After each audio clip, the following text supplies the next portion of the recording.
한동훈은 결국 완전히 끝났다. 본인도 생각 없는 말과 행동으로 논란을 일으켰다. 그가 임명되거나 밀어붙여진다면 결과가 어떨지 사람들은 이미 알고 있다. 한동훈의 역사적인 사건이 한국 국력당에서 큰 파동을 일으키고 있다. 윤석열도 기분이 좋지 않다. 영상을 보기 전에 구독하고 좋아요를 눌러주세요.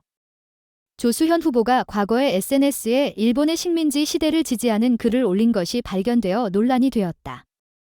이것은 실제로 친일 태도의 표현이다. 대전 서구에서 출마하는 조수현 후보, 이 사람에게 절대 투표하지 마십시오. 투표는 개인의 자유지만 적어도 나는 그에게 투표하지 않을 것이다. 2017년 8월 25일, 조는 페이스북에 조선 사람들이 일본의 식민지 시대에 살아가는 것이 조선의 봉건 지배보다 나았을 수도 있다고 적었다. 또한 친일파가 없었다면 한국이 망했을 것이라고 하며 조선이 오래전부터 무능한 국가가 되었다고 부정하고 말했다. 더 나아가 2019년 2월 10일에 페이스북에 올린 글도 논란이 되었다. 그는 친일 인사 이완용을 변호하는 듯한 발언을 하며 주된 책임이 이완용이 아니라 고종에게 있다고 했다. 조의 측은 전화로 한 신문사에 그가 이완용, 한반역자를 지지할 의도가 없었으며 그의 발언에 대한 오해가 있는 것 같다고 설명했다. 이를 어떻게 변명할 수 있나? 논란은 여전히 끝나지 않았다. 또한 그는 2021년 4월 7일 페이스북에 제주 4.3 사건을 김일성의 지시로 일어난 무장 반란으로 묘사한 후 전 대통령 문재인이 제주 4.3 기념식에서 한 발언을 인용하며 문이 제주 4.3에 대한 역사적 관점을 이해할 수 없다고 주장했다.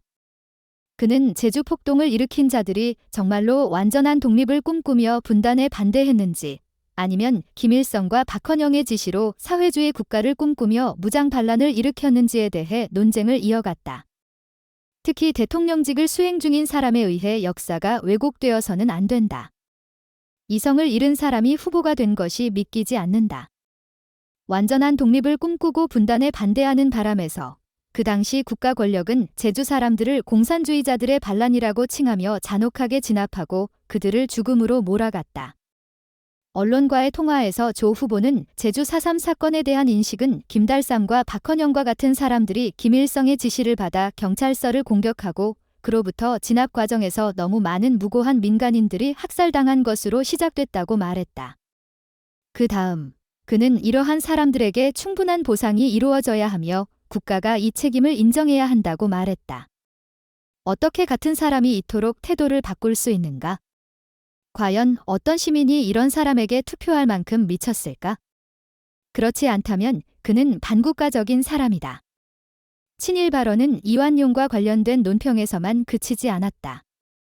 앞서 말했듯이 친일 인사가 없었다면 아마도 대한민국은 존재하지 않았을 것이다.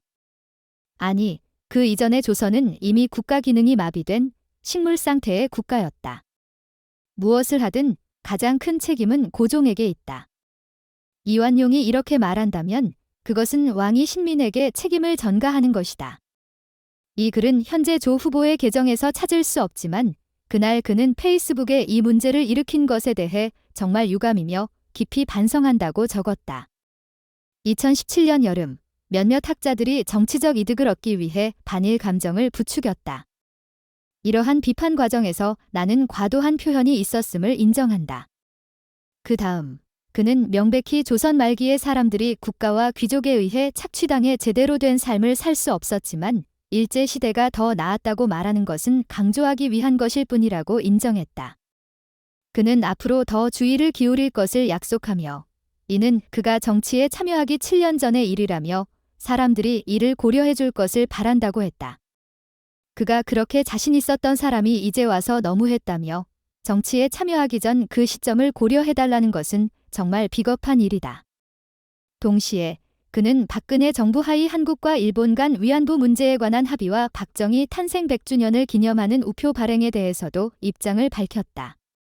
대통령이 관련된 사람들의 동의 없이 합의를 진행한 것, 그리고 1년이 지난 지금 저는 더욱 화가 납니다. 그것은 역사의식이 없는 대통령의 범죄와 같은 행동입니다. 한편 1월 6일에는 한국과 일본 간의 위안부 합의를 취소하자는 제안과 함께 일본 대사관 앞 소녀상 옆에서 밤을 보낸 여성 청소년 평화 네트워크 등 약 20명의 청년단체 회원들에 대한 경찰 조사가 시작됐다는 글을 페이스북에 공유했으며 정부는 기회가 있을 때마다 자신의 발톱을 드러낸다고 비판했다. 그는 젊은 학생들이 방랑자로 살고 싶어 하는지, 이것이 어느 나라의 질서인지 부끄러워해야 한다고 덧붙였다.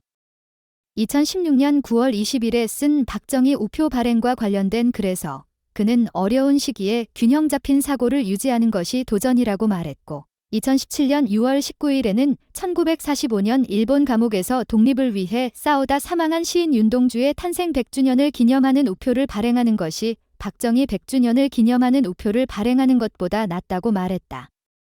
분명 모두가 현재 정부가 박근혜와 박정희를 어떻게 평가하는지 일본과의 관계에서 알고 있을 것입니다.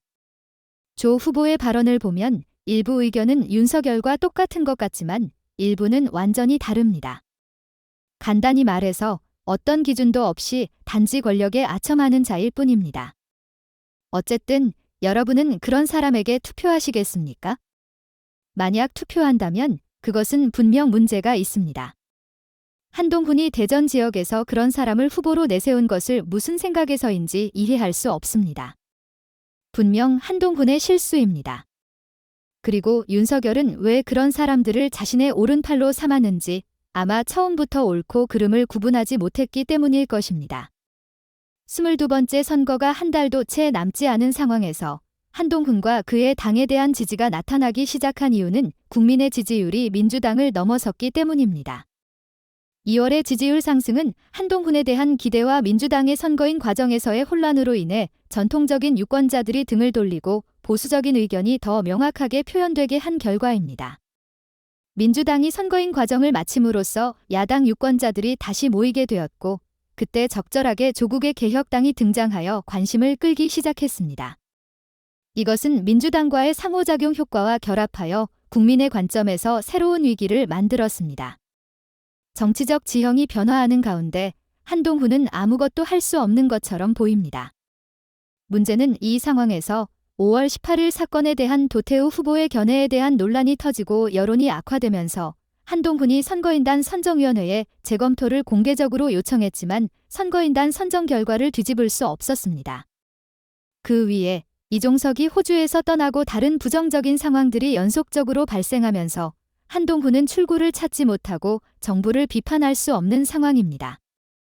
이러한 상황에서 한동훈은 지역에서의 선거운동에 집중하고 있지만 아무런 이득을 가져오지 않고 있습니다. 리얼미터가 경제에너지 신문의 요청으로 전국의 166명의 성인을 대상으로 실시한 조사에 따르면 국민의당의 지지율은 41.9%인 반면 민주당은 43.1%입니다.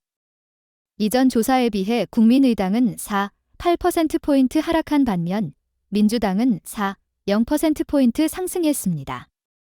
리얼미터의 이전 조사 결과 1월부터 민주당이 국민의당을 명확하게 앞서기 시작했지만 2월 말로 가면서 그 격차가 좁혀졌고 역전되었습니다. 지난주 조사에서 두 당의 선거인 과정이 모두 끝난 후 민주당이 국민의당과의 격차를 5%포인트로 역전시켰다는 것을 보여주며 큰 변화가 있었습니다. 일부는 민주당 내의 파벌 갈등이 프로문, 프로이, 엔타이로 폭발하면서 전통적인 유권자들이 지지를 철회하거나 기다리는 동안 보수파가 조용한 선거인 과정을 통해 다시 모이면서 상당한 차이가 생겼다고 생각합니다. 1월부터 2월까지 민주당의 선거인 과정이 여론조사에 과도하게 반영되었다는 의견이 있습니다. 더욱이 현재 집권당은 선거인 과정의 결과를 직면하고 있습니다. 대구 중부와 남부 지역에서는 현직인 임병원 대표가 예비선거에서 탈락하고 박근혜 계열의 도태우 변호사가 과거 5월 18일 사건에 대한 입장을 가진 후 선거인단의 선택을 받았습니다. 도태우가 5월 18일 광주 민주화운동에 북한군의 개입을 주장하는 등 편향된 댓글을 남겼다는 이유로 논란에 휩싸였습니다. 특히 논란이 시작되는 초기 단계에서 선거인단 위원장 정영하는 우리는 다양성을 중시하는 정당이며 특별한 문제가 없다고 하여 논란을 더욱 악화시켰습니다. 결국 당이 도태우의 5월 18일 사건에 대한 견해를 수용한 것처럼 보이며 이것이 상황을 더욱 악화시켰습니다. 그러나 한동훈은 관련된 문제에 대해 직접적으로 답변을 피하며 상황을 관망하기만 했고, 여론이 나빠진 후에야 늦게 선거인단위원회에